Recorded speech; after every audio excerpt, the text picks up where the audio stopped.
I want to also bring in CBS News chief legal correspondent Jan Crawford. She's at the Supreme Court, and with her is Ilya Shapiro joining us. Oh, you're there. You guys are there together. You're not on the phone, Ilya. He's a senior fellow at the Cato Institute. So it certainly seems like, you know, the administration was arguing that this is a case of national security, and that's all it is. Does the court, Jan, typically lean in favor of national security issues when given the choice?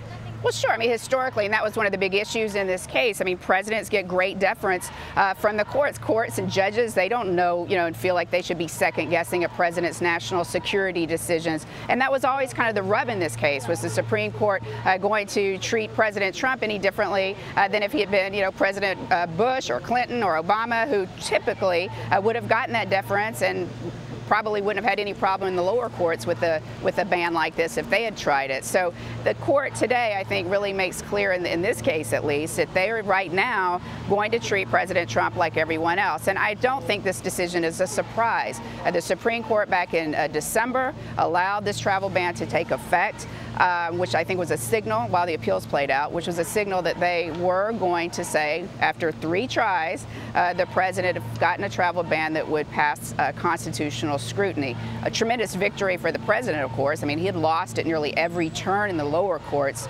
so I'm sure we're going to be hearing a lot from him today on this. To be clear, this was not unexpected. Even a year ago at this time, the court allowed 2.0 to maintain, to stay in place with a little bit of trimming, but basically signaling to the lower courts that they're to treat this like a normal legal case. And here, the bulk of the majority opinion deals with the statutory arguments, which were the bulk of the claims that the plaintiffs were making. And Chief Justice Roberts, in his opinion, said the proclamation is squarely within the scope of the authority under the Immigration Naturalization Act, and neither dissent even attempts any serious argument to the contrary. So the constitutional points are a higher profile, the religious discrimination arguments and so forth, but they get a lot of deference based on national security grounds. The real meaty legal part is under the president's statutory authority, which Congress could change, but as things currently stand, it's a very deferential standard. All right, Ilya and Jan, please stand by. Let's bring in Major Garrett. He is at the White House, and we know, Major, that you're still awaiting reaction from the White House, but I think we can predict that it's going to be very, very soon for all the world to see on Twitter. I was going to say, let me get on Twitter right now. And this is a significant victory for President Trump, Major, but here's the question, and it's the question that we've been asking our legal team that we've been talking to since this decision was reached. Given that this is the 3rd iteration of this ban and that it's become more narrow since it was first introduced, the question, though, is always about implementation. It's the same thing with Jeff Sessions and his zero-tolerance policy and how it's actually implemented. If the president goes on a tear and he goes to another one of these rallies and he talks about banning Muslims, which isn't what this actually does, I wonder, I'm just curious what you expect to see from the president at some point with regards to this. Well, the administration will applaud this decision from the Supreme Court. And you raise an important point, and it was one that was part of the litigation. Is the litigation about what the travel ban says or what the president says about travel policies? And the president's rhetoric throughout this campaign and as president was far more incendiary and threatening than the travel ban 3.0 that the Supreme Court has just upheld. If you look at that travel ban, it is procedural in many ways. It talks about the United States government asking these 7 named countries for better information to understand and have them communicate to the United States government their process internally to establish security of those persons traveling through or from their countries to the United States. And the travel ban says, for these 7 named countries, the United States government, asserting its sovereign authority, determined that their procedures, their information sharing, and their own internal mechanisms did not meet U.S. standards for those who did not have an already established legal right to enter the United States. Therefore, their passengers should be and can be legally blocked from entry. And that created not only a legal but a procedural framework that the court could actually sink its teeth into. very different from Travel Ban 1 for sure, and different even from Travel Ban 2.0. The fact that the administration had to write a third variation of it and put so much more procedural and legal infrastructure and superstructure around it makes it clear that the first two did not and would not have survived high court scrutiny. And the administration conceded that point by rewriting it. And as it rewrote them, actually, internally, I've been told, kind of reworked what the priorities were it was trying to achieve in the first place. The first travel ban did not have any of that preparatory work, though many would argue it should have, since it was a big campaign promise and there was a transition period of time to at least focus on that. It was incomplete in a lot of ways and created not just confusion and chaos, but a huge political backlash, some of which the president was okay with because he was trying to send a big signal on immigration, a campaign issue. But this is where rhetoric, implementation, and actual language all matter. And it's important in this moment in which there is a tremendous emotional reaction to the Trump presidency writ large to have the court say, yes, these are presidential powers. They are established in the Constitution. And whomever the president is and whatever emotional reactions that occupant of the presidency inspires, the law is the law, the process is the process, and we're going to follow that without fear or favor.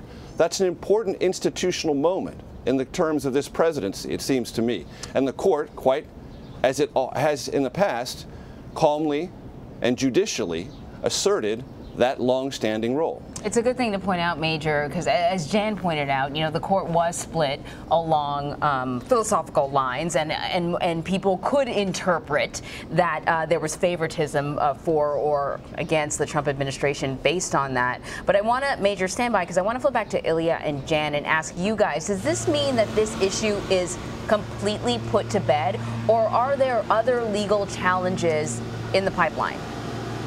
Well, I mean, I think it's going to be pretty hard to challenge this travel ban unless something changes, it goes on much longer, or it widens its scope. I don't see anything, at least at this point, as we've gotten through the decisions. There could be individual plaintiffs in theory, but then those cases, when you've got a case-by-case determination, that's even more discretionary and deferential than a wide policy. So, I mean, never say never. There have been dozens of lawsuits filed over this issue and many others in this administration.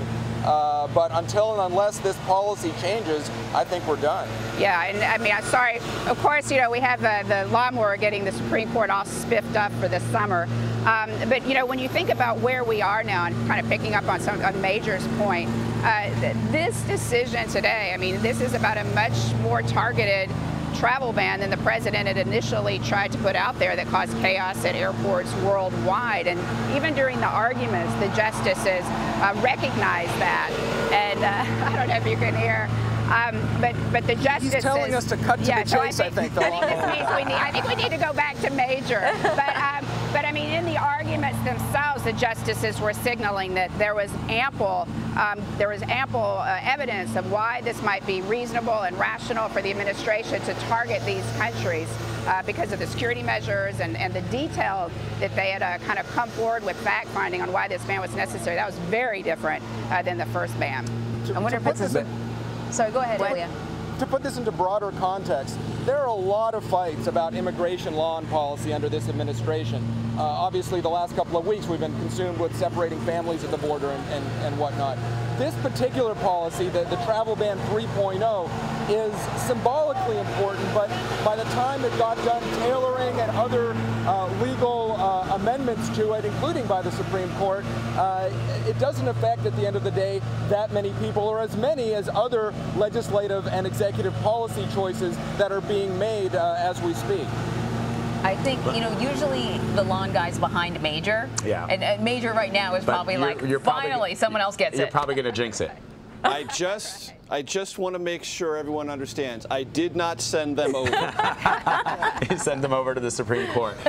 Major, you were talking a little bit about the rhetoric, and I just want to remind our audience the rhetoric that then candidate Trump used when he first called on a ban of Muslims entering the United States. He said he was calling for a total, this is a quote, a total and complete block on Muslims. He said, until our country's representatives can figure out what is going on. He cited polling data that suggested that there is a hatred towards Americans by large segments of the Muslim population. Until we are able to determine and understand this problem and the dangerous threat it poses, our country cannot be the victims of horrendous attacks by people that believe only in jihad. So that was the president when he was campaigning. That's the president when he's at rallies. That's the president on social media.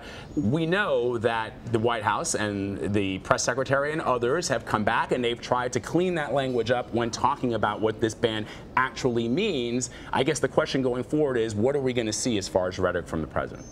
Well, I can't give you any predictions about what we're going to see in terms of rhetoric, except the president will say, see, I was right, even though he will claim having been correct and been vindicated by the Supreme Court, even though his own administration rewrote, redrafted, and reimagined the original travel ban in significant ways, which we have already elaborately described. And that in itself is sort of an exercise that this administration went through in lots of different ways during the first year. Hearing the president's rhetoric and then trying to shape that rhetoric in a way that created an implementable policy that could also, in this case specifically, withstand judicial scrutiny. It didn't the first time, it didn't the second time, but it did the third time. That was, and I think it's worth pointing out, an evolution for the administration, one that felt tremendous pressure from the president to try to get it right, even though it failed to get it right the first time. It only partially got it right the second time, and very clearly got it right the third time. Those who were close to that process, the original drafting, described it to me in retrospect as a training wheels moment, where lots of people who should have been involved in the initial conversation were not. A lot of people who should have been asked to approve that original travel ban language were left out of the process because it was sped forward, because the president almost hyperactively drove that process into the public sphere and into the public space. He got a lot of support, I will tell you, internally in the White House from Steve Bannon, no longer here, then chief strategist, and Steve Miller, top domestic policy advisor, still here. They really pushed that process forward. And they were making a political point in so doing.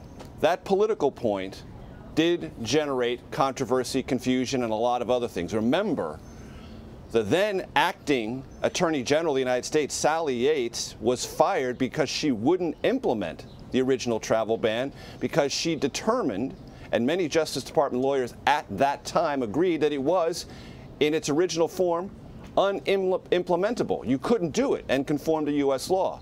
That's why it had to be reshaped. The second reshaping led to a third, and that third one, as we discussed earlier, had much more procedural specificity to it.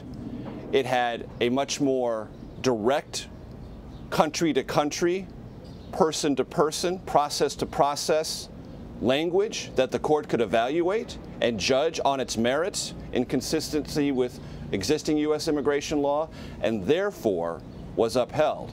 But the process this administration went through was a difficult one to take the president's strident rhetoric, it can only be described as such, and try to figure out a way to make policy out of that. It took 3 variations. And Major, before we let you go and we go back to Jan and Ilya, that was the sort of the last question I had for you, in that, having covered several administrations over the years, I wonder if this idea of a president saying, this is what I want to do, and a lot of people in the swamp saying, well, that's not really possible, but then figuring out a way to implement the policy based off of the rhetoric, which, let's face it, that is what people, when President Trump was then candidate Trump and he said some of these things, there were many people who supported him who liked exactly that. They wanted to see the no-zero policy, they wanted to build a wall, they wanted to see a travel ban, they want to repeal and replace Obamacare, and all of those things then have to be worked out. And I wonder if in past administrations it's been, let me first huddle with my team. It feels like we're seeing how the sausage is made. Yeah. That's what we sort of witnessed with this particular travel ban, and it seems like we're seeing it again with what's happening at the border. Well, that's an excellent question. It's hard to answer in all of its complexity, but let me just say this, and I defer to those like Jan and Ilya who are much more well-versed in the underlying law than I am.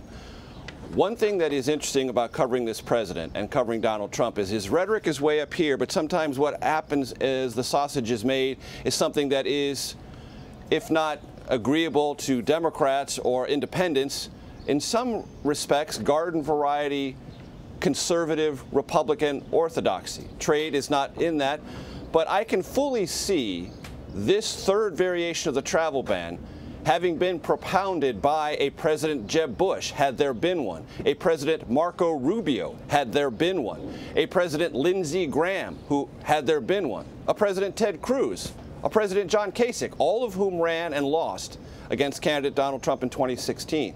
So the rhetoric was something none of those candidates would have used or did use and oftentimes denounced as over the top and overly and unnecessarily strident. But when you look at this travel ban, I think it's fair to ask, would that have been a travel ban that Marco Rubio, had he been president, not put his imprimatur on, or Ted Cruz or John Kasich or Lindsey Graham? I think they would have. So one of the things that happens here is you have rhetoric that's in one category, and then when the process and the policy come up against either legal restrictions or political realities, it often lands in a place that, like I said, not agreeable to Democrats, maybe not agreeable to independents, but more or less agreeable to Republicans and certainly Trump supporters who backed him against all those others who didn't become president when he did. Major, thanks a lot. Jan and Ilya, I want to continue on the points that Major made. Does this decision mean now that whatever the president says outside of the policy or the law, whatever he says to supporters, whatever he tweets out about his intention behind certain policies, none of that actually matters? All that matters is the black and white on a piece of paper when a law is written out? No, I mean, I think it'd be a mistake to read too much into the fact that they're not going to kind of consider his campaign statements as proof that there was some kind of discriminatory intent, that's some kind of sweeping statement of law that they're making in this decision. I mean, obviously they decided not to take it into account today, but I don't think that we can say never. It's not. Picking up on what Major was saying, I remember Major interviewed me 2 years ago, or 2.5 years ago, when Trump was first talking like this, and I went on, I don't think this was used, but saying it's facially unconstitutional, how can you discriminate on religion that way? But the thing is the law, and especially by the time it gets litigated years later to the Supreme Court, they look at exactly what how the I's are dotted and the T's are crossed. And the Trump administration has very smart lawyers, some of them my friends in the Justice Department, who have been defending this. And so if there is a plausible way of doing something, and depending on how it gets written up, that matters. So it's not simply that hard cases make for bad law, but it's not simply that whatever bad statement the president makes, you do actually have to look at what's going on the ground if you're to make a judicial ruling. True, but I also believe that this would be a mistake to read this ruling as, Trump can say whatever he wants, whether it's on obstruction of justice or collusion. There could potentially be statements he would make that the Supreme Court would say could show some insight into a whole other different area of law or a different investigation. So in this case, they're not doing it.